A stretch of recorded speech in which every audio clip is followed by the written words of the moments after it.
हरिः ओं श्रीगुरुभ्यो नमः हरिः ओं शन्नो मित्रशं वरुणः शन्नो भवत्वर्यमा शन्न इन्द्रो बृहस्पतिः शन्नो विष्णुरुक्रमः नमो ब्रह्मणे नमस्ते वायो त्वमेव प्रत्यक्षं ब्रह्मासि त्वमेव प्रत्यक्षं ब्रह्म वदिष्यामि ऋतं वदिष्यामि सत्यं वदिष्यामि तन्मामवतु तद्वक्तारमवतु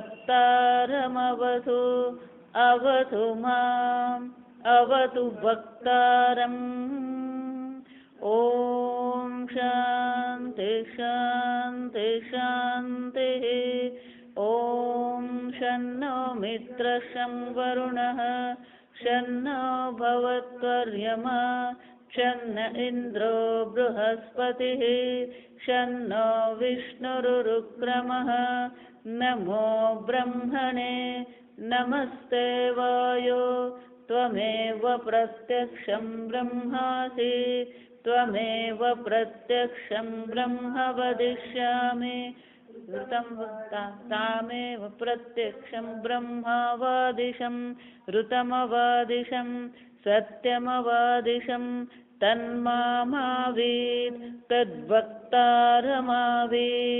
आवीन्माम् आवीद्वक्तारम्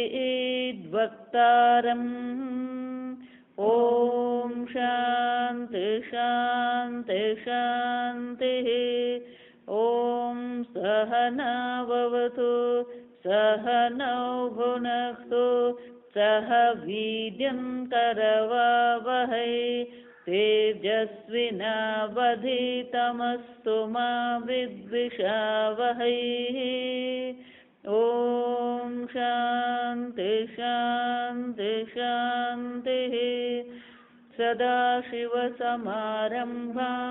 शङ्कराचार्यमध्यमाम् अस्मदाचार्यपर्यन्तां वन्दे गुरुपरम्परां श्रुतिस्मृतिपुराणानाम् आलयं करुणालयं नमामि भगवत्पादं शङ्करं लोकशङ्करं शङ्करं शङ्कराचार्यं केशवं बादरायणं सूत्रभाष्यकृतौ वन्दे भगवन्तौ पुनः पुनः ईश्वरो गुरुरात्मेति मूर्तिभेदविभागिने व्योमवद्व्याप्तदेहाय दक्षिणामूर्तये नमः निधये सर्वविद्यानां भवरोगिणां गुरवे सर्वलोकानां दक्षिणामूर्तये नमः ॐ नमः प्रणवार्थाय शुद्धज्ञानैकमूर्तये निर्मलाय प्रशान्ताय दक्षिणामूर्तये नमः ब्रह्मविदः आप्नोति परं ब्रह्मविदः आप्नोति परं तदेशाभ्युक्ता सत्यं ज्ञानमनन्तं ब्रह्म सत्यं ज्ञानमनन्तं ब्रह्म यो वेद निहितं गुहायां परमे व्योमन् सोऽश्नुते सर्वान् कामान्